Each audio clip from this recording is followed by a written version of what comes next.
امام حسین رضی اللہ تعالیٰ عنہ کی شخصیت کی مختلف جہتیں ہیں، آپ کی سیرت پاک کے مختلف عنوانات ہیں۔ آپ کا جو فلسفہ ہے اور آپ کا جو اقدام ہے اور آپ کا جو میدان سجانا ہے وہ بہت ساری گہرائیاں اپنے دامن میں رکھتا ہے، اور امام علی مقام رضی اللہ تعالیٰ عنہ کی فکر کھڑا ہونے کی فکر ہے، مضبوط ہونے کی سوچ ہے، نظریاتی زندگی گزارنا اور نظریاتی سرحدوں کا محافظ بننا، یہ امام حسین کا پیغام ہے۔ ہمارے ماحول میں اس طرح ہوتا ہے کہ کچھ لوگ ایسے ہوتے ہیں جو سوسائٹی میں اپنے آپ کو قانون سے ماوراء سمجھنے لگتے ہیں۔ ان کا یہ مزاج بن جاتا ہے کہ ہم چونکہ ایک بہت بڑی شخصیت ہیں، ہم چونکہ وی آئی پی پرسنالٹی ہیں، اور ہمارے ڈھیروں اور ہزاروں اور لاکھوں میں جاننے پہچاننے اور محبت کرنے والے ہیں، لہٰذا شاید ہمیں کسی قانون اور کسی زاویے کا پابند نہیں ہونا چاہیے۔ تو یہ سوچ بڑی خطرناک ہوتی ہے۔ معاشرے میں ایک آدمی بھی جرم کر کے جب بچ جاتا ہے یا اپنے آپ کو بچانے میں کامیاب ہو جاتا ہے، اس کا اثر پوری سوسائٹی پہ پڑتا ہے، اس کے نتائج بڑے خوفناک نکلتے ہیں۔ ایک چور کے بچ جانے سے پورا شہر غیر محفوظ ہو جاتا ہے۔ آپ نے ایک قاتل کو کھلی چھٹی دے دی، اس کا مطلب یہ ہے کہ آپ نے بہت سارے انسانی اور قیمتی جانوں کو داؤ پہ لگا دیا ہے۔ اب تو اس کا دل کھل جائے گا، وہ جس کو چاہے گا جہاں چاہے گا۔ تو نتیجہ یہ نکلتا ہے کہ اگر قانون کی پاسداری نہ کی جائے، کچھ لوگ اس سے ماوراء ہو جاتے ہیں۔ یہ جو سوچ ہوتی ہے نا، بادشاہوں کی سوچ، ان کا خیال ہوتا ہے کہ ہم کسی قاعدے کے پابند نہیں ہیں۔ اسلام میں جو خلافت پر زور دیا ہے، تو خلیفہ جو ہوتا ہے وہ تو نائب ہوتا ہے، صرف اللہ اور اس کے رسول کے احکامات طے شدہ ہیں، اس نے بس نافذ کرنا ہوتا ہے۔ اس لیے مسلمانوں کے ہاں بادشاہ نہیں ہوتے، مسلمانوں کے ہاں امیر ہوتے ہیں، خلیفہ ہوتے ہیں، جو صرف اس نظام کو نافذ کرتے ہیں۔ امام علی مقام سیدنا امام حسین رضی اللہ تعالیٰ عنہ جب میدان میں نکلتے ہیں تو امام حسین رضی اللہ تعالیٰ عنہ فرماتے ہیں کہ میں ان لوگوں کے خلاف نکلا ہوں جنہوں نے حدود اللہ کو توڑا ہے، جو اللہ کی حرام کردہ کو حلال کہتے ہیں۔ میں ایسے لوگوں کے خلاف برسر پیکار ہوں جو حدود کے قیام میں رکاوٹ ہے، جو اپنے آپ کو ماوراء سمجھتے ہیں۔ تو امام علی مقام رضی اللہ تعالیٰ عنہ نے مضبوط اور بھرپور جد و جہد کی۔ ایک ہوتا ہے کسی شخص کے گھر کی دیوار گرانا، اس کی حکومت گرانا، اس کے محل کو گرانا۔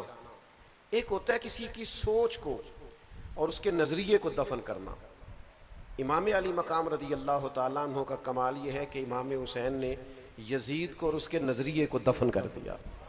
قانون کی بالادستی، خلافت کا قیام اور چھوٹے بڑے کی تفریق ختم کر کے شریعت کے دائرے میں لانا، سب کو حدود کا پابند کرنا، اس کو امام علی مقام رضی اللہ تعالیٰ عنہ نے عملی جامہ پہنایا اور نظریاتی سرحدوں کو ہمیشہ کے لیے مضبوط کر دیا۔ قرآن مجید میں اللہ تعالیٰ نے اس بات کا بیان فرمایا یا ایھا الذین آمنوا کونوا قوامین بالقسط، اے ایمان والو انصاف کے لیے کھڑے ہو جاؤ، شہداء للہ، لیکن یہ گواہیاں تم نے اللہ کے لیے دینی ہے، یہ تم نے سٹینڈ لینا ہے، یہ جو تم نے انصاف کے لیے کھڑے ہونا ہے، یہ اللہ کی رضا کے لیے تم نے کھڑے ہونا ہے۔ اور تم کھڑے ہو جاؤ، تم سٹینڈ لے جاؤ، تم مضبوط ہو جاؤ، تم ڈٹ جاؤ اللہ کی رضا کے لیے۔ اور جو طرز ہمیں اللہ کا قرآن دیتا ہے وہ طرز بڑی انوکھی ہے، فرمایا ڈٹ جاؤ، وَلَوْ عَلَىٰ أَنفُسِكُمْ، اگرچہ اس میں تمہاری اپنی جان کا نقصان ہی کیوں نہ ہو، تمہیں خود ہی قانون کے دائرے میں کیوں نہ آنا پڑے، تمہیں اپنے آپ کو قانون کے حوالے کیوں نہ کرنا پڑے، اپنی ذات پر حدود کا تمہیں تعین